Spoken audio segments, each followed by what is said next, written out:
So going back to the middle child dynamic, let's see.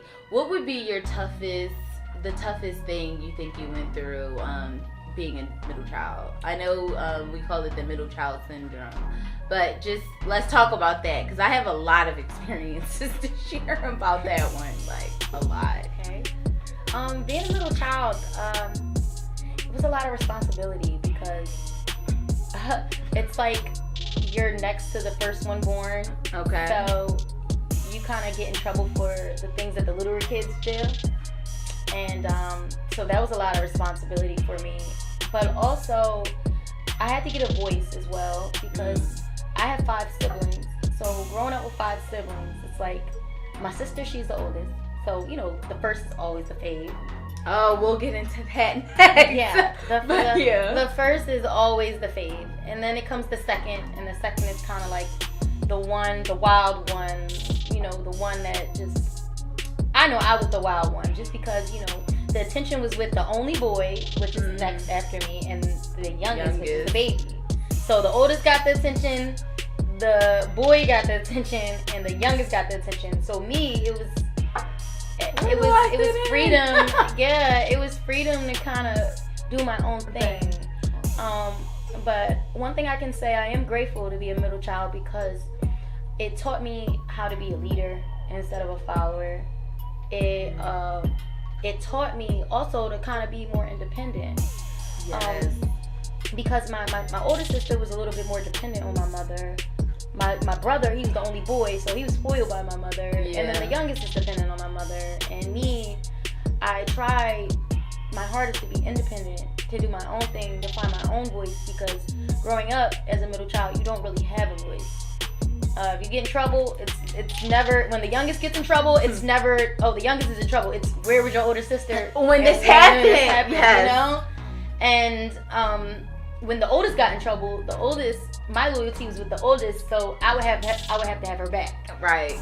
And so a lot of the times you're just in between a rock and a hard place, trying to find yourself, trying to find your position in life, just trying to find your own voice and try to find your own name. So me being a middle child, I did struggle a lot with finding my own voice, and I think that's why I became an artist, a rapper, a singer, and an entertainer, because I was finding my own voice. And as I got older and I started to go deeper in my adventure of independence, I started to learn that, hey, you do have a voice outside of your older sister, outside of what, everybody's trying to put you in the back. When we used to go grocery shopping, like, I had my favorite cereals, but my favorite cereals used to get overlooked because, again, I'm the middle child. And not to say I didn't have my favorite cereals growing up, but versus 5 kids, yeah, and you're the middle child, and you're just really, trying to be easygoing and independent, and you really get pushed to the back a lot. And although I was raised close to my sister, I still felt the middle child syndrome. So, what about you? I mean, well, ours is kind of the same thing. So I was going to hit on the trying to find my own voice, but trying to find my own voice allowed me to be independent as well, because I would say the same thing. Like, my oldest, of course, my mother had her children young. So my oldest sister is like very dependent on my mother as well. And then you have the second sister after the oldest. So her and my mom are kind of like best buds, like best friends. And then you have the firstborn son. So he's like, he can do no wrong. And then it's like, okay, here comes my fourth child. Like, I'm over this. And then it's like, oh my God, I now have the youngest son again. So, and now I have, oh my God, 10 years later, another young son. So it's kind of like me and the oldest boy are now like always off doing our own thing. Like my oldest brother, Dashawn, he was always finding activities to do on his own, like around the way playing basketball. Like he just was never around. He was always doing the same thing, and that was the same with me. Like I was always off somewhere with my stepmom or somewhere doing like activities, staying after school, always wanting to sign up for the after school programs. Like I didn't have that attachment or that relationship to my mom. And not saying that it was on purpose or anything like that, but just that like it's now 5 kids, it's a lot to deal with. you know, you got the ones you want, or the ones that need you. Let's use that word. The ones that need you more than I do. So it did cause me to have a voice because, you know, if anything goes down, like, I gotta call my sisters. Like, they were also the popular ones in school and the popular ones, like, in the neighborhood. So it was always, oh, you Diane or Dominique little sister, or Bill little sister. No, I'm Danielle. Like, I have a name. Like, I have a name. Just because I'm not out on the block and, like, you know, as popular as they are, like, I'm my own person. Like, I have a name. I have my own interests. Like, please, call me my name. I do not want to be grouped as their little sister. Like, I have a name. Yeah. And I feel like a lot of the times when we fall in other people's shadows, I just feel like when we fall in other people's shadows, I don't believe that it's something on purpose. But a lot of the times when our parents have kids and more than one kid, they use the first child to help out with the rest of the siblings. And then the next child in line, if the oldest can't do what she's supposed to do, then the next child in line, it falls back on them.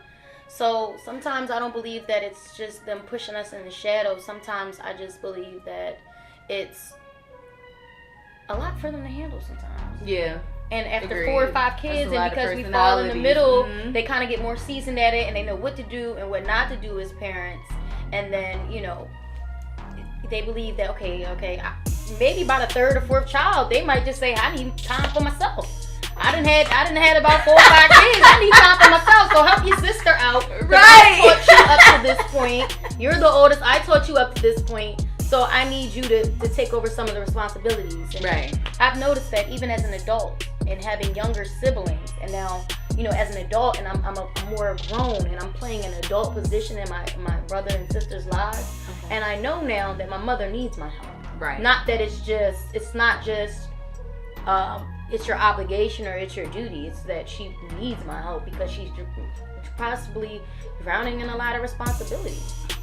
So if us little children have to take the bearing on that, then that's what we're built for, because we're strong and we're built independently.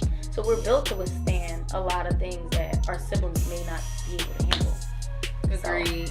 But I also, touching back on the, you know, your mom making time for herself, we also have to vocalize how we feel as well. If we feel as though that we're not getting something that we need to also speak up on that as well. Just so, and this is something that I learned as an adult too, like, if something doesn't work for you, say it doesn't work for me. Or if you're feeling some type of way, you know, my stepmom always taught me, like, a closed mouth do not get fed. So I didn't actually start speaking up for myself until I got older, because I always didn't know if it was appropriate, because then you have those being raised differently, you know, coming from a church family, like, certain signs are disrespect. So I also had to, like, find the balance on when I can stand up for myself and, like, when I can't. So I'm actually grateful that I had that relationship with my mother now, where I could say, listen, like, I need your attention right now. I need your presence. Because before, I think that's why we had our crash and, like, went through our differences. Yeah, and a lot of the time, mother and daughters, we go through a special family feud. Like father and son go through special family feuds, but I believe mother and daughters kind of go through family feuds, because the mother always wants to be the head of familia. She wants to be the right one, especially if you're the daughter and she gave birth to you, you know. And me, and specifically, I have a very strong mother. My mother is very strong. She's very strong, opinionated. She's a very strong woman, and that's one of the best things about her. But I also say it's probably one of the worst things about her, because she's so strong, where it makes me as a daughter say, maybe I shouldn't go to her about this issue because she's so strong, and maybe this might not be the issue for her because she's so strong, and she might take it over the top. Okay. You know. And growing up in a strong black family with a bunch of star siblings, like, it's not just me that's a star. It's my stepfather, he's a star, my mother's a star, my brother's a star, my sister's a star, my other sister's a star. And when you grow up with a bunch of stars in the family, it's like we're trying to keep it leveled so we don't burst. That's how it is. It's like, understandable. It's so many strong personalities sometimes that sometimes, you know, it's a little give and take. Sometimes I gotta know when to pull back, and sometimes I gotta know when to voice my opinion. And I think I've learned being in business with my mother, I just learned to be open just to hear what she's saying. I may not agree with it. Now, my mother, she's not as open as to hearing me, and she may not agree with everything that I say. Most of the time, she might not agree with me. But I think as we get older, we start to realize that we do need each other in this business relationship. Like, if there is a pull and there's a push. And when moments where I can't pull and I'm too weak to pull because the world is pulling me everywhere, I need my mother or the person who's looking out for me to push. And as I get older, I start to grasp onto that concept. Like, I'm not going to agree with everything that people say. I'm not, and sometimes the things that they say may hurt my feelings. But you know what? How I react to it, how I react to those situations can bring the ending result. You know, I don't always have to say, oh, my mom said I look a mess in this dress. Oh, Mom, you said I look a mess in this dress. No, I was like, Mom, I look a mess in this dress. What you don't like about it? Oh, you don't like nothing. You like this dress? Right. Get down he likes it. He likes it. And it's just, you know, I just think that we all go through it. Like, we all go through it. But then there's these girls that they have, like, best friend. Oh, I'm matching with my mother. We got matching shirts. Like, we just don't do that. Like, we're just an individual family with individual personalities. And everybody's just like a star that wants to shine bright. But I really do look up to those mother-daughter relationships and those family relationships where no matter how old they get, it's like, I want to be active in my kid's life. And that's another thing for parents too. Parents have to be able to be open to listen. Just like as children, we have to be open to listen. Right. I believe that when the tables have turned, parents need to be open to listen to children because not only are we living in different times, like parents think they know it all, but at the same time, we're living in a whole different world. It's a whole different world out there than what they're used to. The people are different. The finances are different. The opportunities are different. The world is different. And I believe that when parents understand, like, okay, we're listening and we know exactly what you're saying about your struggle, but can you listen and can you come down to the level of humbleness to get down to our struggle? Because there's a lot of struggles that we as kids go through today in 2018. A lot. So I think once we start breaking barriers down like that, I think that's when some real family healing can happen, because I believe in generational curses too. That's another thing with Family Feud.